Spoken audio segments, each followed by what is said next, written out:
আচার্যদেবের জন্মদিনে সকালে প্রার্থনার পরে নামধ্যান চলছে। তারপরে সব প্রণাম করে আচার্য প্রণাম করতে আমরা সবাই গিয়েছি। তারপরে কি হলো আপনারাই ভিডিওতে দেখে নিন। জয় গুরু সবাইকে। আজকে 8ই জুন আমাদের পরম পূজ্যপাদ শ্রী শ্রী আচার্যদেবের শুভ 58তম জন্মদিবস। আমরা আজকে জলপাইগুড়ি সৎসঙ্গ বিহারে দাঁড়িয়ে আজকে সকালবেলায় ভোরের প্রার্থনা করেছি। আমরা কয়েকজন মিলে, ওই যে মায়েরা ওখানে বসে আছেন, তারা আজকে এসে আচার্য ভবনও পরিষ্কার করলো এক্ষুনি। এবং এখন আপনাদের আমি দেখাতে চলেছি আমাদের জলপাইগুড়ি আচার্য ভবনে আচার্যদেবের যে ঘরটি রয়েছে, সেখানে আমরা তাকে একটু সাজিয়ে গুছিয়ে বসিয়েছি, সেটাই আপনারা একটু দেখুন। এই যে আমরা ঢুকতে চলেছি এখন আমাদের পরম পূজ্যপাদ শ্রী শ্রী আচার্যদেবের ঘরে জলপাইগুড়ি সৎসঙ্গ বিহারে।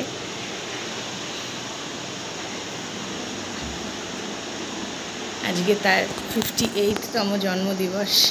আমরা ধন্য হয়েছি তাকে পেয়ে আমাদের এই জীবনে।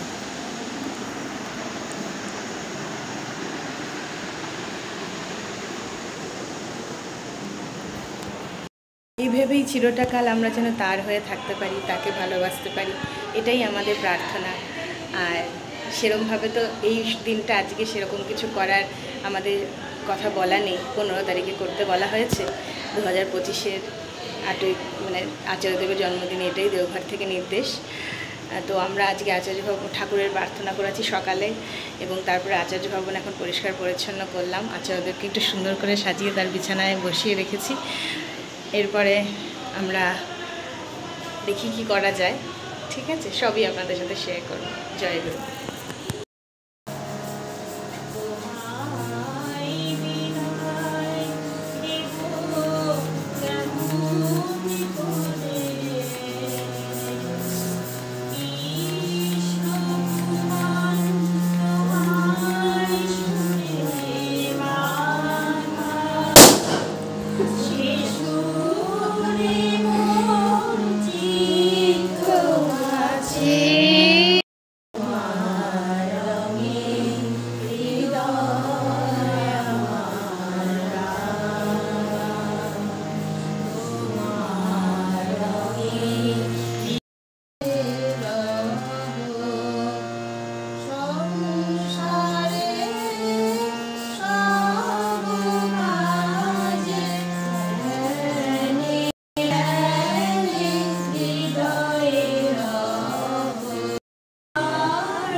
যারা তোমায় মানে না, তোমায় পাওয়ার আনন্দ কি তাই তো জানে না। মনে করে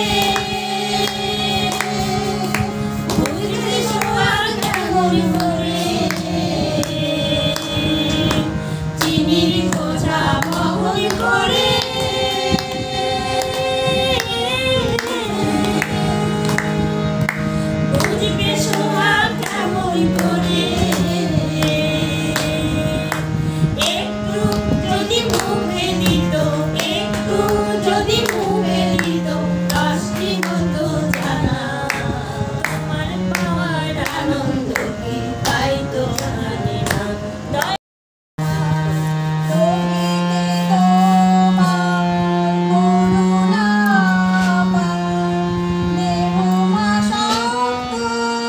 শরীর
করেছো সৃজন রেখেছো বর্ণনার,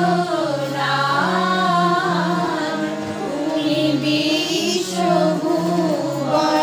করেছো সৃজন, রেখেছো বর্ণনার। প্রণামী ব্রহ্ম হে দয়ালু, প্রণামী ভগবান করেছো সৃজন, রেখেছো বর্ণনার। বিশ্বভুবন করেছো দোলার। তুমি আদি, তুমি অন্ত, তুমি দয়াল সর্বজনে, নাশো মৃত্যু ভয়। ধিতাং ধিতাং বলে বাজে, ধিতাং ধিতাং বল, ধিতাং ধিতাং বলে বাজে, ধিতাং ধিতাং বল। আজ খুশির জোয়ার লড়ে কল্লোল, লড়ে কল্লোল। ধিতাং ধিতাং বলে বাজে, ধিতাং ধিতাং বল, ধিতাং ধিতাং বলে বাজে, ধিতাং ধিতাং বল। আজ জীবন নাথের আবির্ভাবে, মরণ জয়ের মহোৎসবে, জীবন নাথের আবির্ভাবে, মরণ জয়ের মহোৎসবে, দুঃখ নাশের ইষ্টতাবা লড়ে কল্লোল, লড়ে কল্লোল। ধিতাং ধিতাং বলে বাজে, ধিতাং ধিতাং বল, ধিতাং ধিতাং বলে বাজে, ধিতাং ধিতাং বল। আজ খুশির জোয়ার দোলায় লড়ে কল্লোল, লড়ে কল্লোল। ধিতাং ধিতাং বলে বাজে, ধিতাং ধিতাং বল, ধিতাং ধিতাং বলে বাজে, ধিতাং ধিতাং বল। আজ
হে চির অপূর্ব, হে চির সুন্দর, হে চির মনোহর, থাকিতে দিও তোমারি চরণে,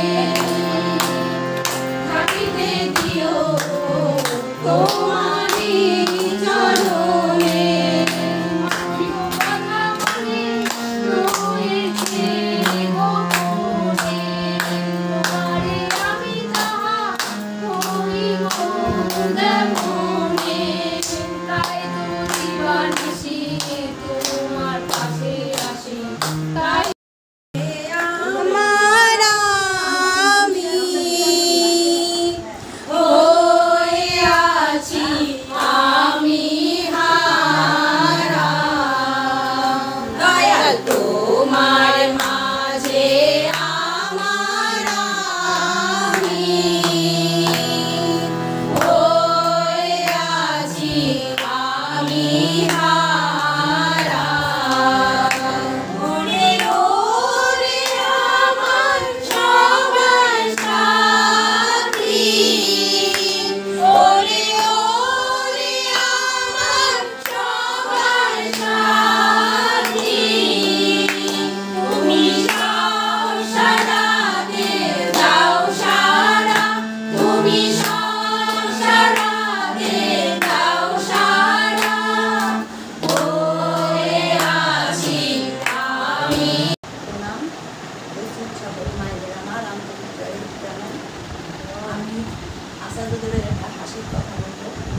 আসছেন আনন্দ বাজারের দিকে।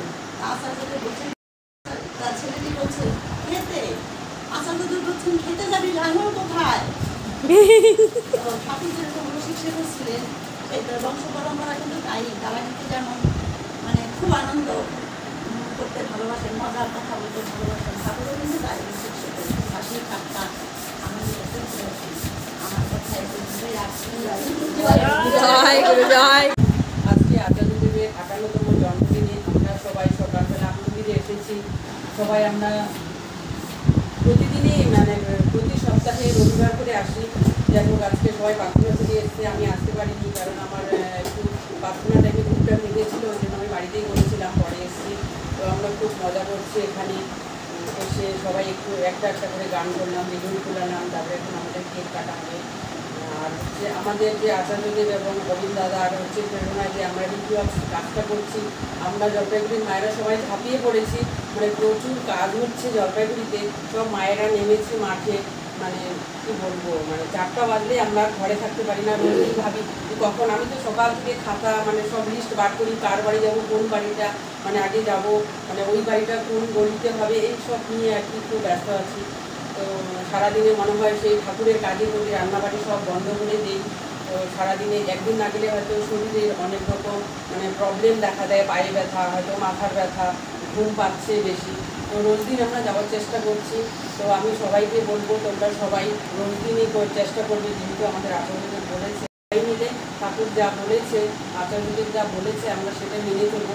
এখন সবাই মিলে ভিডিও অবস্থা করবো, প্রত্যেকটা লোককে আমরা ঠাকুরমুখী করবো, প্রত্যেকটা মানুষ যাতে ঠাকুরমুখী হতে পারে, আর প্রত্যেকে যেন ঠাকুরকে ধরে ভালো থাকে।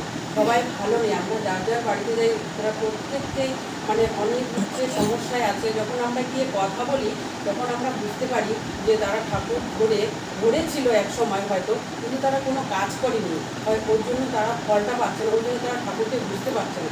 তখন আমরা তাদের সঙ্গে কথা বলে, অনেকে বুঝতে পারছে, অনেকে বুঝতে পারছে না, তো আমরা তাদের আমাদের আচার্যদের স্বয়ং একদম মানে ঠাকুরের স্থান কী করে এসেছে এটা আমরা বুঝতে পারি। একটা ঘটনা বলি, আচার্যদেব একদিন সিঁড়িতে উপরে উঠছে, তখন একটা ভদ্রমহিলা, সে ট্রেন থেকে নেমে তার দেরি হয়ে গেছে, আসতে দেরি হয়ে গেছে আচার্যদেবকে দর্শন করতে। তখন আচার্যদেব ঘরে উপরে সিঁড়িতে উঠে গেছে, লোহার সিঁড়িতে উপরে উঠে গেছে। তো আচার্যদেব বলছেন, তখনও ভদ্রমহিলা এসব পৌঁছাননি, সবাই দাদারা মানে আচার্যদেব জয়গুলি জানাচ্ছে। সেই ভদ্রমহিলা ওই দুয়ারের সামনে এসে পৌঁছাননি, গেটের সামনে এসে পৌঁছাননি দেবঘরে। আচার্যদেব বলছেন যে একজন মহিলা আসছেন, তাকে তার ফোন নাম্বারটা রেখে দিও, আর তিনি যেটা বলবেন সেটা শুনো, সেটা শুনে তাকে আবার মোবাইলের মাধ্যমে তাকে তুমি পৌঁছে দিও তার বাড়িতে, তার কথাটা আমি হচ্ছে ওটা শুনবো উনি কী করছে, কী বলতে আছে। তখন আচার্যদেব সবাই অবাক হয়ে গেছে, কেউ তো নেই এখানে, কোনো মহিলা নেই, কিছু নেই, তাহলে এখানে আচার্যদেব কী বললেন কথাটা, যে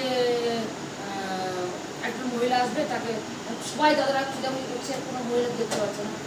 আচার্যদেব ঘর ঢুকে গেছে, কারণ হঠাৎ একটা মহিলা খুব দৌড়াতে এসছে, এসে বলছে, দাদা আচার্যদেব কি ঢুকে গেছেন ঘরের ভিতর? বলছে হ্যাঁ হ্যাঁ, আমরা আপনাকেই খুঁজছি। বলছে বলছে আমি একটা নিবেদন নিয়ে এসেছি, এই নিবেদনটা না করলে আমার হবে না, আমার আবার ফ্লাইট আছে, আমার চলে যেতে হবে। এই বলছে ঠিক আছে, আপনার ফোন নম্বরটা দিয়ে যান, আর আপনার নিবেদনটা কি সেটা একটু বলে যান আমাদের কাছে, আমরা আপনাকেই খুঁজছি। তখন সেই কথাটা সে বললো, সে দাদাদের কাছে বললো, বলে পরে মনে হয় আচার্যদেবকে জানিয়েছে। তারা দেখেন আচার্যদেব এত অন্তর্যামী, ওই মহিলাটি তো ওদের থেকে দৌড়ি ধরে আসছে, ওটা উনি ওই ঘরের স্মৃতি থেকে সে জানতে পারছে। আরও যে দাদারা আছেন তাদের বলে দিলেন, ওটা মহিলা আসবে, তাকে তার নিবেদনটা তোমার শুনে রাখবে, তারপরে তার ফোনে তাকে জানিয়ে দেবে। তাহলে আমরা ভাবি একজন বসে আছেন এই চিন্তা করি, কিন্তু ইনি যে একজন অন্তর্যামী এটা অনেক ক্ষেত্রেই প্রমাণ বোঝা যায়। আমারই একটা ঘটনা বলি, ডিপিওস করতে যাবো, কারণ আমার কর্তাকে আমি আদর পাড়ায়, আমার কর্তাকে বলছি যে চলো না, তুমি গেলে ভালো হয়, আমি একা একা যাবো, তুমি গেলে একটু ভালো হয়, তুমি বাড়ি ঘরগুলো চেনো, এই কথা বলছি। আমার কথা বলছে আমি এই সময় বেরোবো না, বেরোলে রাত্রে বেরোবো, এই সময় বেরোবো না, বিকালের দিকে বেরোবো না, 3টের সময় কথাটা বলছিলাম। বলে না বেরোবো না আমি। তখন আমি ঠাকুর প্রণাম করি, ঠাকুর আমি একা একা যাচ্ছি, তুমি দেখো ঠাকুর, কি করতে পারবো আমি তো জানি না ঠাকুর, তুমি দেখো। সত্যি ঠাকুর যে শোনেন কথাগুলো একদম জীবন্ত। তারপর আমি একা একা চিন্তা করলাম যে এই গলি দিয়ে ওদিকে চলে যাই, ক্যানেলে ওই সাইডে আরাধনা দিকে চলে যাই। সত্যি কথা সেখানে গেলাম, 4 জনের ডিপ্লক্সের মধ্যে 2 জন স্টুডেন্ট সেখানে মানে রেডি করে রেখেছে। আমি যখন বলছি আপনাদের নামগুলো এসেছে এরকম যে আপনারা কী জন্য এসেছেন, কোন ভোটের এসেছেন, তো আমি ইয়ারকি মেরে বললাম এটা সৎসঙ্গ ভোট থেকে এসেছি, সৎসঙ্গ ভোটের থেকে এসেছি, তৃণমূল থেকে আসেনি, এটা সৎসঙ্গ ভোটে থেকে এসেছি। আমি কি ইয়ারকি মেরে বললাম। তখন বসলাম সে বাড়িতে, রাস্তায় মানে গেটের সামনে দাঁড়িয়ে কথা বলছি, তখন যে আপনাদের নামগুলো এসছে, আপনারা একদিন স্টুডি করতেন এখন বন্ধ করে দিয়েছেন, ঠাকুরকে ভুলে গেছেন, এই কথা বলতে বলতে হঠাৎ একটা মহিলা ঘরে বাইরে এসে আমাকে বলছে যে আপনি আমার স্কুলে জমা নেবেন। আমি বলছি মানে আমিও ছোটোবেলা খেয়ে গেছি হঠাৎ করে, স্কুলে জমা আমাকে কেন কাগজ নেই, কিছুই নেই, আমি শুধু নাম করতেছি, সাবমিট করতে এসেছি সেখানে। হঠাৎ আমার কাছে বলছে যে স্কুলে জমা নেবেন, তাই বলছে। আমি ঠিক আছে, আমি দাঁড়িয়ে এতগুলো খাতা বই মোবাইল এগুলো নিয়ে তো আর এগুলো কাজ করা যাচ্ছে না, যদি একটু বসতে দেন তাহলে ভালো। হ্যাঁ হ্যাঁ বসুন এখানে বসুন। চেয়ার 2টো চেয়ার এনে দিল, বড় ফ্যান স্ট্যান্ড ফ্যান এনে দিল, আমি খুব ভালো করে দিল। আরে ঠাকুর তুমি যা করো সত্যি তুমি একদম জীবন। তারপরে বলতে বলতে যখন বললাম কথা, লাস্টে সে বললো যে আমার স্টুডেন্ট যদি জমা নেন আপনি একটু তাহলে খুব ভালো হয়। কারণ যে আদরপাড়ায় তো গোপাল বসে বাড়ি আছে, ওখানে তো দিলে বলছে আপনি একটু নিয়ে যান না। তারপর আমি সামনের মাস থেকে আমাকে বলবেন, আমি ফোন নাম্বারটা নিয়ে যান, বলবেন আমি গোপাল বসে বাড়িতে জমা দিয়ে আসবো। দেখেন ওইখানে একটা স্টুডেন্ট সংগ্রহ হয়ে গেল, ঠাকুর করতে গেছি নাম সেখানে স্টুডেন্ট সংগ্রহ হয়ে গেল। ওই কোচ করতে করতে আরেকজন মহিলা কোথা থেকে দৌড়ে এসে বলছে কি দেখেন তো আমার নাম আছে নাকি এখানে সেই খাতায়। বলছে হ্যাঁ, আমি হ্যাঁ আপনার নামও তো আছে। হ্যাঁ আপনার নাম, আপনিও তো লিস্টটি করেন না। ওই না না আমিও করবো, আমিও জমা দেবো। কোথায় থেকে টাকা নিয়ে এসে আমাকে জমা দিচ্ছি। আমিও দেখেন মা ঠিক আছে দিচ্ছেন আমার কাছে, এখন ঠিক আছে এই মাসে সামনের মাসে গোপাল বসে বাড়িতে গিয়ে আপনি স্মৃতিগুলো আমি এগুলো গোপাল বসে বাড়িতেই দিয়ে আসবো, আর আপনি যদি সামনের মাসে এটা স্মৃতিটা ওখানে জমা দেন। তাহলে দেখেন আমি একা ভাবছি কি একা যাবো ডিপিওয়াস করতে, কি হবে না হবে, কে কোথায় কি মানে একটু ভয় লাগছে। একা একা সবাই দল মিলে যায়, সেখানে একা একা যাচ্ছি, কিন্তু একা একা গেলেও ঠাকুরের কাজ হয়, এটা আমি নিজে প্রমাণ করে দেখলাম। আজকে পূজ্যপাঠ আচার্যদেবের আজকে 58তম জন্মদিবস। তো আমরা মন্দিরে এসেছি সকালবেলায়, তো আমরা একটু গান টান করলাম সব মায়েরা, তো খুব আনন্দ পেলাম। আর আমরা আসি মন্দিরে, আমরা সপ্তাহে একদিন করে আসি, আমরা মন্দিরটাকে কাজ করে আমরা খুশি, আমরা সবাই খুশি মনে আমরা কাজগুলো করি, খুব এতে আমরা খুব ভালো থাকি। আর হলো আর কি বলবো, যে আচার্যদেবের একটা ছোট্ট কথা বলে আমি শেষ করছি। আচার্যদেবের কাছে একজন ভদ্রলোক এসেছিলেন, এসে জিজ্ঞাসা করলেন যে দাদা আমার তো বর্তমান গেল, অতীত কী হয়েছে আমি জানি না, কিন্তু ভবিষ্যৎ কি হবে সেটা নিয়ে আমার খুব চিন্তা। তো আচার্যদেব ছোট্ট একটা কথা বললেন যে আপনি ভবিষ্যৎকে ধরেছেন না ঠাকুরকে ধরেছেন। তখন ভদ্রলোক চুপ হয়ে গেলেন, তা বললেন যে হ্যাঁ দাদা তখন ঠিকই বলেছেন, তা সুতরাং আমাদের ভবিষ্যৎ চিন্তা করে কোনো লাভ নেই, আমাদের ঠাকুর ধরেই চলতে হবে, তাতেই আমাদের সব কিছু মঙ্গল। জয় গুরু, জয় গুরু, জয়। আমাকে একটু বলার সুযোগ করে দিয়েছে, আমি বলার তো অভ্যস্ত না, আমি বলার চেষ্টা করবো ঠাকুরের কথা। প্রথমে আমাদের ঠাকুর তো আমাদের মানে আছে, কিন্তু ঠাকুর আমাদের আচার্য পরম্পরা রেখে গেলেন। তো আচার্য কি, আচার্য কথার মানে কি আমাদের আগে জানতে হবে। আমি জানি মানে যতটুকু আমি বই করে জেনেছি যে আচার্য কথার মানে হচ্ছে যিনি আমাদের আচরণ করে শিখিয়ে দিল দেখে, তিনি মানে আচার্যের কথার মানে আচার্যের কথা এইটাই আর কি, মানে যে আচরণ করে যেটা আমাদের বলে দেবে সেটাই আমাদের শিখতে হবে। আজকে আমাদের জীবনে যদি আচার্যদেব না থাকতো, ঠাকুর যদি আচার্যদেব না রেখে যেতেন, তাহলে আমাদের সবার জীবনে এলোমেলো একটা নিয়ম চলে আসতো, আমরা সুশৃঙ্খলভাবে আমরা চলতে পারতাম না। আজকে আচার্যদেব আছে বলে আমরা তার নির্দেশে চলছি।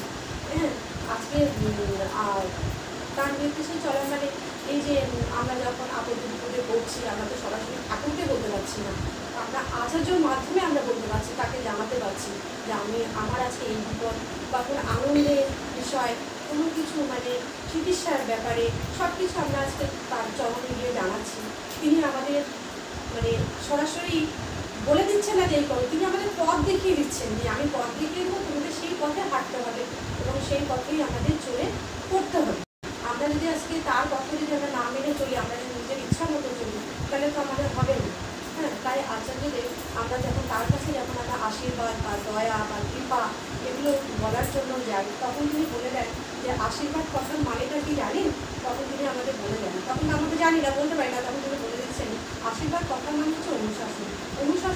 অনুশাসন কথাটা হচ্ছে কি, যে তিনি যেগুলো বলে দিল, ঠাকুর যেগুলো বলে দিয়েছেন, সেগুলো যদি আমরা ঠিকঠাকভাবে যদি করি, তাহলে আমরা পড়ার মধ্যেই আমরা কৃপাটা পেয়ে যাচ্ছি বা দয়াটা পেয়ে যাচ্ছি।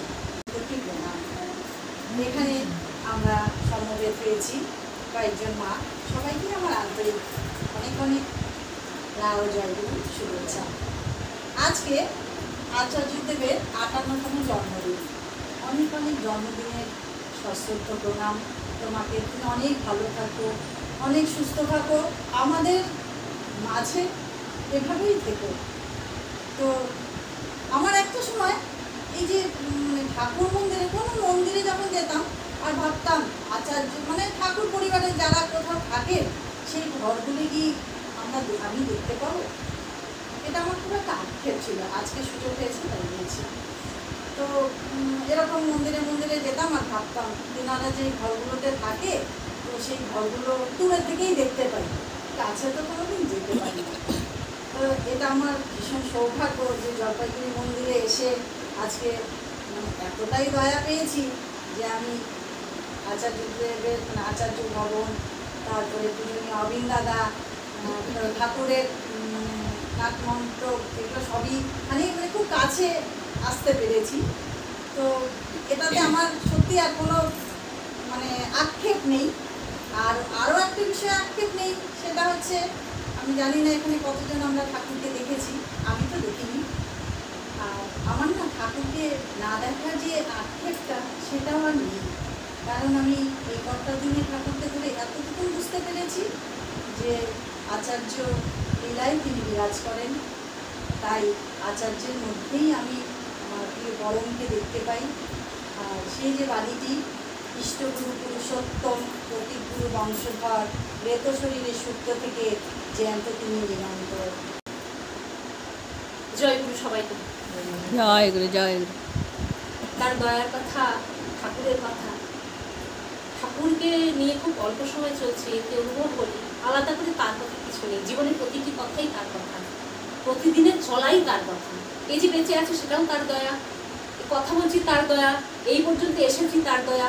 মানে জীবনে কোনোটাই তো তাকে বাদ দিয়ে নয়। এতখানি দয়া পাওয়ার পরে আলাদা করে তার দয়ার কথা কি বলবো জানি না। তবে সত্যি কথা বলতে কি, একটু আগে মণিমামা বললেন না যে জ্যান্ত তুমি নিরন্তর ঠাকুরের সেই বাণী, তুমি যে কতখানি জ্যান্ত জীবন্ত, তার উদাহরণ প্রত্যেকে যারা তাকে ভালোবাসেন তারা অনুভব করি। আমি একটা সময় মনে করতাম যে ঠাকুর বাড়ি যেতে পারছি না, আচার্যদের কাছে যেতে নিবেদন করতে পারতাম। তো কোথাও আবার তারই অশেষ দয়ায় আবার একটা আলোচনায় শুনছি যে যারা যেতে পারছেন না তারা ঠাকুর ঘরে বসে আচার্যদের সামনে বসেই বলবেন। আবার কোথাও গিয়ে শুনছি ঠাকুর কি শুধু ফটোতে থাকেন, তাকে যদি ফটোতে রেখে দেন তাহলে আপনার আপন হলো কী করে। তো সত্যি তো, তারপরে আস্তে আস্তে অনুভব করলাম সত্যি তো, আমার ঠাকুর ঘরে কি ঠাকুর নেই? আছেন তো। আমার আচার্যদের কি ফটোতেই আছেন? কেন উনি আমার ঘরে নেই? আছেন তো। তো এই করে না আস্তে আস্তে ওই ঠাকুর বাড়ি সবসময় গিয়ে নিবেদন করবো, তাকে বলবো, এই আক্ষেপগুলো আস্তে আস্তে কমতে শুরু করবো। জীবনে ছোট্ট ছোট্ট কথা, ভালো মন্দ, আনন্দ হলেও তার সঙ্গে বলা। কোনো কিছু কিনলে আমার যেটা হয়, কোনো কিছু কিনে এসে আগে ঠাকুর আজকে এটা কিনেছি, কোনো কিছু হলেই এটা আমার খুব ইচ্ছে হয়। তো বলতে গিয়েই না এরকম করতে করতে জীবনের অনেক কথাই তার সঙ্গে যখন শেয়ার করি, তিনি তার উত্তরটাও আবার দেন আশ্চর্য রকমভাবে। যেটা হয় না যে ঠাকুর বাড়ি গিয়ে নিবেদন করি তৎক্ষণাৎ কথা বলেন, আর বা ঠাকুর ঘরে বসে নিবেদন করলে কি হয়, কেন যেন মনে হয় তিনি যেন মাথাটা নেড়ে হাসছেন, কথা বলছেন বা উত্তর দিচ্ছেন এবং সেটা সিগন্যালগুলো পাওয়া যায়। যাই হোক, তো সদ্য আজকে সকালে এসে বলছিলাম সদ্য একটা নিবেদনের উত্তরে পরমপিতার অশেষ দয়ায় আমি একটা দয়া পেলাম। সেটা হচ্ছে যে আমি আচার্যদেরকে নিবেদন করে মেয়ের কলেজের একটা বিষয়ে এটা নিবেদন করে আমি গেছিলাম। তো আচার্য আশীর্বাদ, আচার্যদেবকে জীবনে কেন প্রয়োজন, ঠাকুর নেই আমাদের সশরীরে আমাদের মাঝে, তিনি আছেন, তিনি তার মধ্যেই আছেন, তিনি সেটা মানে বারে বারে বারে বারে সেটা আমাদের অনুভব করানো। অসংখ্য দয়ার কথা, এই বলতে গেলে না সত্যি কথা সব কথাগুলো ভিড় করে কোন কথা আগে বলি কোন কথা পরে করি। তো সত্য ঘটনা একটা ঘটনায় যেখানে গিয়ে আমার মেয়ের হস্টেলের জন্য আমি বাড়িঘর খুঁজছিলাম, মেয়ের কলেজের ওখানে ভীষণ প্রতিকূল অবস্থা। তো প্রতিকূল অবস্থায় একটি মেয়েকে বাইরে রাখা, সেটা যে কতটা মেয়ের মায়েরা খুব ভালো করে অনুভব করে। পরিবেশ পরিস্থিতি বর্তমান ভালো নয়, তার আশীর্বাদ নিয়ে আমি যখন সেখানে যাই সে সমস্ত দেখি। আশ্চর্য রকমভাবে আমাদের ফতেপুর মন্দিরে যে ঋত্বিক দাদা, পরেশনাথ রায় দাদা, তার মাধ্যমে সে আশীর্বাদ আমি পাই। তো সেখান থেকে গিয়ে একজন দাদার বাড়িতে, আমি খুব সংক্ষেপে বলছি কারণ এত কথা বলতে গেলে অনেক সময়ের দরকার। এমন একজন গুরু ভাইয়ের বাড়ির সন্ধান পাই। সেখানে গিয়ে স্পষ্ট মনে হলো যে ঠাকুর যেন আমার মেয়েকে কোলে করে রাখবেন বলেই ওই বাড়িটাতে আমাকে পাঠাবেন। সেখানে ঠাকুরকে এত সুন্দর করে রাখা, সেই মানুষগুলোর ইষ্টপ্রাণতা, সবটা দেখে না সত্যি আমি মুগ্ধ। বাড়ি এসে ঠাকুরকে বলছিলাম যে ঠাকুর তুমি এত দয়া আমায় করলে। আজকে সকালবেলার আশাটার কথাই বলি, গতকাল রাতে কি মনে হলো, আসলে তুমি এত দয়া করে আমাকে এত আশীর্বাদ এত কিছু পেলাম আমি, অথচ কাল তোমার জন্মদিবস। আমি বাড়িতে কি করব জানি না, কিন্তু আমার কেন মনে হচ্ছে আমি কিছুই করলাম না। রাত্রি 10টা সোয়া 10টা বাজে আমি সিদ্ধান্ত নিলাম কাল সকালে আমি মন্দির যাব। মেয়েকে আর কর্তাকে বললাম আমি কালকে সকালে একটু মন্দির যাবো, যাবে ভালো কথা। কিন্তু আমি এটা ভাবিনি যে আমার বাড়ি থেকে এই মন্দিরে আসতে গেলে অন্তত না হলেও 20 থেকে 25 মিনিট প্রার্থনার আগে আমাকে আসতে হবে। বাড়িতে করা আর এক জায়গায় বেরোনো তো একটা অন্যরকম। কি অদ্ভুত ভাবে উঠে যখন আমি তাড়াহুড়ো করছি, খালি বাবার মনে হচ্ছে রাস্তায় কুকুর টুকুর ধরতে পারে, ও ঠাকুর আছেন তো কিছু হবে না, ঠাকুর আছেন তো কিছু হবে না। আমি আপনাদের বলে বোঝাতে পারবো না, রাস্তায় যে অসংখ্য মূল্যে বোধ হয় 100 থেকে 150 কুকুর আমি ফেস করেছি। তারা আমার পিছন পিছন ছুটেওছে প্রচুর কুকুর। মনে কি অদম্য জোর। আমি একটা সময় এত পরিমাণ ভীতু, যেই ভীতুর জন্য আমি ঘর থেকে বেরিয়ে কুকুর দেখা তো দূর, আমি কিছু দেখলেই চিৎকার করি। সেখানে একটি কুকুর, দুটো কুকুর, সামনে কুকুর, পেছনে কুকুর আমাকে ধাওয়া করছে, আর আমি কি দ্রুত গতিতে সেই স্কুটি চালাচ্ছি। আর আমি জানি আমি তো মন্দিরেই যাচ্ছি, ঠাকুর তো আমার সঙ্গেই যাচ্ছে, ও কিচ্ছু হবে না। তার থেকেও বড় কথা, মন্দিরে এসে পৌঁছলাম, প্রার্থনা করলাম। তার পরবর্তী যে পাওয়া, মানে বলে না চেয়েছি একটু সামান্য, তিনি আমায় এতটা ভরিয়ে দিয়েছেন। এটা আমি আর আজকে বলে আমি এত কথা বলতেই পারছি না, মানে কি বলবো, যে ঠাকুরের প্রার্থনা করে ঠাকুর আচার্য ভবনে আসা, একটু তার কাজে হাত লাগানো, তারপরে যে এত সুন্দর মায়েদের সঙ্গে কথা, আলোচনা, গান, কীর্তন। আমি কোথায় আছি কিছুক্ষণের জন্য ভুলে গেছি যে আমারও বাড়িঘর আছে, আমারও আরো কিছু আছে। কিছু ভাবতে ইচ্ছাও করছে না, বলছে সত্যি ওই যে তোমার মাঝে আমার আমি হয়ে আছি, আমি হারা সত্যি। আচার্য দাদার আজকে 58তম জন্মদিবসে আমরা এখানে সবাই মন্দিরে কার ফোন? মানে আমার তো খুব ভালো লাগছে যে মানে এই সুযোগটা আমরা পেয়েছি, মানে আমি অন্ততপক্ষে পেয়েছি। কেননা আমি এতদিন এইভাবে ঠাকুরের এত কাছে এসে সব মায়েদের সাথে এরকম করে কাজ করার সুযোগ আগে কখনই আমি পাইনি। কেননা আমি আগে করোনার আগে ধরি না কেন, করোনার আগে আমি যতই দীক্ষিত হই না কেন, যতই সোশ্যালি হই না কেন, আমি কিন্তু কিছুই জানতাম না। মানে কি করে ঠাকুরের সব অবদান, এত ঠাকুরের সব লীলা আমি কিচ্ছু জানতাম। শুধু স্মৃতি করতে হয় করতাম, ঠাকুরের নাম করতে হয় করতাম, কিন্তু সেভাবে ঠাকুর যে আমাদের মধ্যে এইভাবে আছেন, মানে আমি সেটাকে এতদিনও বুঝিনি। তারপরে করোনা হলো, করোনার সময় যখন আমাদের অনলাইন সৎসঙ্গগুলো ছিল, তখন এই অনেক মায়েদের দূর দূরান্ত থেকে অনেক মায়েরা অনলাইন সৎসঙ্গে আলোচনা করতেন। সেই আলোচনাগুলো শুনে মানে কেন যেন আমার মনের ভেতরে একটা আলাদা অনুভূতি তৈরি হলো ঠাকুরের প্রতি। মানে আমি বলতে পারি জীবনে আমার একটা মোড় ঘুরে গেল। মানে ওই আলোচনাগুলো শুনতাম, ঘরে বসে শুনতাম, প্রত্যেকদিন শুনতাম, শুনতে ঠাকুরের প্রতি আমার একটা ভাব জন্মায়। তারপরে পরবর্তীতে লকডাউন শেষ হয়ে গেল, আবার পরিস্থিতি ঠিক হলো। তারপরে আমি জলপাইগুড়িতে, আমি আগে বলে দিই আমি জামালদা থাকি আর কি, জামালদার আমার আদি বাড়ি। তো তার চাকরি সূত্রে আমি জলপাইগুড়িতে আছি। তো আসলাম জলপাইগুড়িতে, করোনার পরে স্কুল খুলে গেল, জলপাইগুড়িতে আসলাম। তারপরে আমাদের যে নবনীতা আছেন ওনার আর কি, আমি ইয়েগুলো দেখতাম, অনলাইন ভিডিওগুলো দেখতাম, দেখে না আমার খুব মনে হতো যে আমি কবে এই নবনীতার সাথে আমি একটু কাজ করব। আমার খুব ইচ্ছে ছিল কাজ করার। তো ঠাকুর দেখেন কীরকম, মানে আমার সেই ইচ্ছাটা তো পূরণ করলেনই। তো এখন আমি নবনীতাকে দেখতে পাচ্ছি, আমার একটা স্বপ্ন ছিল যে দেখবো ওকে, কাজ করবো। এটা যাই হোক বলছি আর কি, ঠাকুরের কৃপার কথা বলছি। তো আমি কাজ করছি আজকে, এত কাছে আছি ঠাকুরের মানে ঠাকুরের মন্দিরে আসছি, ঠাকুরের ঘর পরিষ্কার করতে পারছি, ঠাকুরের এত কাছে আছি, মানে আমার আর কিছু বলার নেই। মানে ঠাকুরকে ধরে আমি আগে কিছুই ছিলাম না, কিন্তু এখন প্রত্যেক দিন কিন্তু আমি নিত্য নতুনভাবে আমি হয়ে উঠছি। আমি নিজেও এভাবে জানতাম না, আমি এগুলোও যে পারি, যে আমি আজকে যেমন গান করলাম এটাও যে আমি করতে পারবো আমি ভাবিনি। আজকে যে বলছি, আলোচনা কিছু করছি, সেটাও কিন্তু আমি ভাবতে পারিনি যে আমি এইভাবে বলতে পারবো। নমিতা বললো, সবাই সব মায়েদের কথা শুনলাম, সবার নিজের নিজের অভিজ্ঞতার কথা বললেন। তো আমার এটাই মানে মেন বক্তব্য, মূল বক্তব্য, যে আমি ঠাকুরকে ধরে আমি কি হলাম, আমি ঠাকুরকে ধরে কতটা হতে পারলাম, আমি নিজের জীবনে আমি কতটা এগোতে পারলাম ঠাকুরকে ধরে, এটাই আমি মানে বলছি। ঠাকুর আমার জীবনে একটা মোড় ঘুরিয়ে দিয়েছে। ঠাকুরকে ধরে আমি চাই যে আমি ঠাকুরের সেবা যেন করতে পারি। ঠাকুরের আমরা সবাই মন্দিরে উপস্থিত পেরেছি, এটা আমাদের সৌভাগ্য। সবাই এসেছে, সবাই আমরা বসেছি, গান করেছি, কীর্তন করছি, কোনো নিয়ম কানুন না মেনেই আমরা করছি। আমাদের আচার্যকে ভালোবাসবো, কোনো নিয়ম বা বাধা ধরার মধ্যে নেই, আমাদের নিজস্ব ব্যাপার। তাকে ভালোবেসে আমরা এখানে সবাই বসছি, আসছি, গান গাইছি, কথা বলছি, একই মারছি, কিন্তু তার চরণে। তো সবাইকে নিয়ম অনুযায়ী আমাকেও দাঁড় করিয়ে দিয়েছে, বলতে না আমার বলার অভ্যেস একেবারেই নাই, তাও বড় জোরে তোমাদের কাছে ক্ষমা চাইছি, আমি আর কিছু বলবো না। আপনারা জানেনই তো কালকে আমাকে যেমন নবনীতা বলেছিল আজকে 7টার সময় আসবে, আমি ওইটাই মাথায় মাইন্ডসেট করে রেখেছি আমরা আচার যখন পরিষ্কার করার জন্য, আচ্ছা ঘর পরিষ্কার করার জন্য। তো স্কেডিউলটা তো চেঞ্জ হয়েছে, আমার জানা ছিল না। আমি ওইভাবে আছি। 7টার সময় অনিমাদিকে ফোন করলাম, অনিমাদি বললো যে আমি চলে এসেছি। তো আমি সঙ্গে সঙ্গে একটা নেগেটিভ ভাব আসলো যে না আমি আর যাবো না আজকে, কিন্তু আবার ফোন করলাম।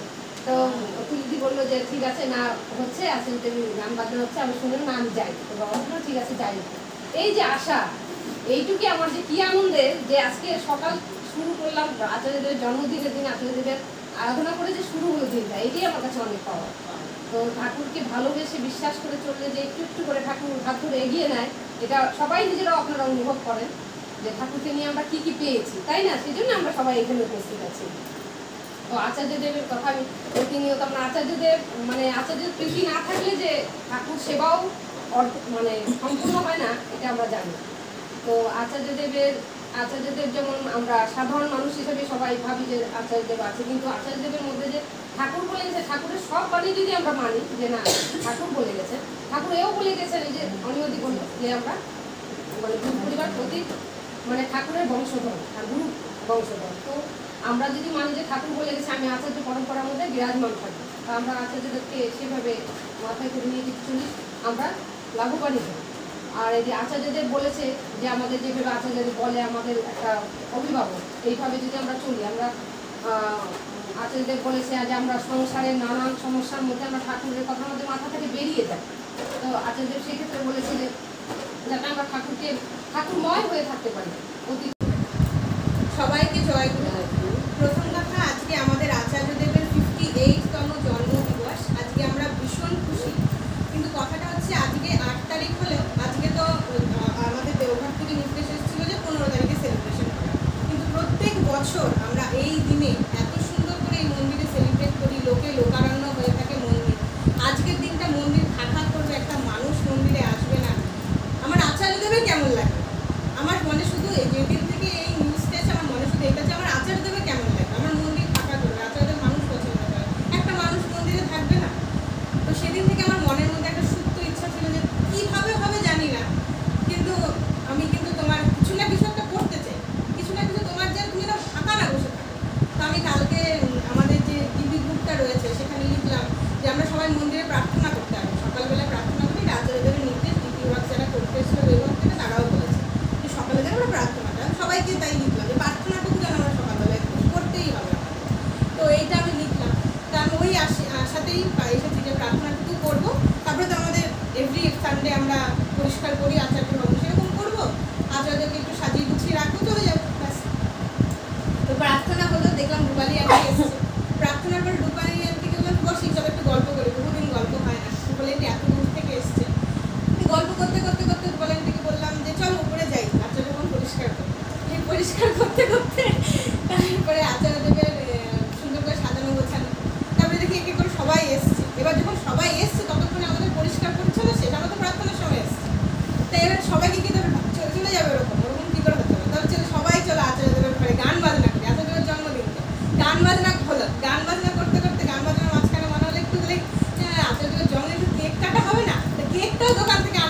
প্রি প্ল্যান বা সব কিছু, কারণ এটা সকলেরই মনের একটা সুপ্ত ইচ্ছা। আমার আচার্যদেবের জন্মদিন, তিনি ফাঁকা বসে থাকবেন? আচার্যদেব বলছে তুই যখন চেয়েছিস আমায়, আমি 10 পা আগিয়েই রয়েছি তোর দিকে। তো তিনি সেই 10 পা আগিয়ে আমাদের সকলকে আজকে একজুট করেছে, আমরা সবাই এসেছি, সবাই আনন্দ করছি। আর কিছু বলার নেই। জয় জয়। Happy birthday to you, happy birthday Acharyadev, happy birthday to you. বন্দে পুরুষোত্তমম, বন্দে পুরুষোত্তমম, বন্দে পুরুষোত্তমম, বন্দে পুরুষোত্তমম, বন্দে পুরুষোত্তমম, বন্দে পুরুষোত্তমম। পরম প্রেমময় শ্রী শ্রী ঠাকুর অনুকূল চন্দ্র জি কি জয়। পরম প্রেমময় শ্রী শ্রী ঠাকুর অনুকূল চন্দ্র জি কি জয়। পরম প্রেমময় শ্রী শ্রী ঠাকুর অনুকূল চন্দ্র জি কি জয়। পরমারাধ্যা জগজ্জননী শ্রী শ্রী বড় মা কি জয়। পরমারাধ্যা জগজ্জননী শ্রী শ্রী বড় মা কি জয়। পরমারাধ্যা জগজ্জননী শ্রী শ্রী বড় মা কি জয়। পরম পূজ্য পাদ শ্রী শ্রী বড়দা কি জয়। পরম পূজ্য পাদ শ্রী শ্রী বড়দা কি জয়। পরম পূজ্য পাদ শ্রী শ্রী বড়দা কি জয়। পরম পূজ্য পাদ শ্রী শ্রী আচার্য দেব কি জয়। পরম পূজ্য পাদ শ্রী শ্রী আচার্য দেব কি জয়। পরম পূজ্য পাদ শ্রী শ্রী আচার্য দেব কি জয়। পরম পূজ্য পাদ শ্রী শ্রী আচার্য দেবের 58তম জন্ম দিবস কি জয়। সৎসঙ্গ কি জয়। বন্দে পুরুষোত্তমম, বন্দে পুরুষোত্তমম, বন্দে আর্য পিতৃ, বন্দে আর্য পিতৃ, বন্দে মাতৃবর্গণ, বন্দে মাতৃবর্গণ, বন্দে অহং কৃষ্টি দৈবতম, বন্দে অহং কৃষ্টি দৈবতম, বন্দে পুরুষোত্তমম, বন্দে পুরুষোত্তমম, বন্দে পুরুষোত্তমম, বন্দে পুরুষোত্তমম, বন্দে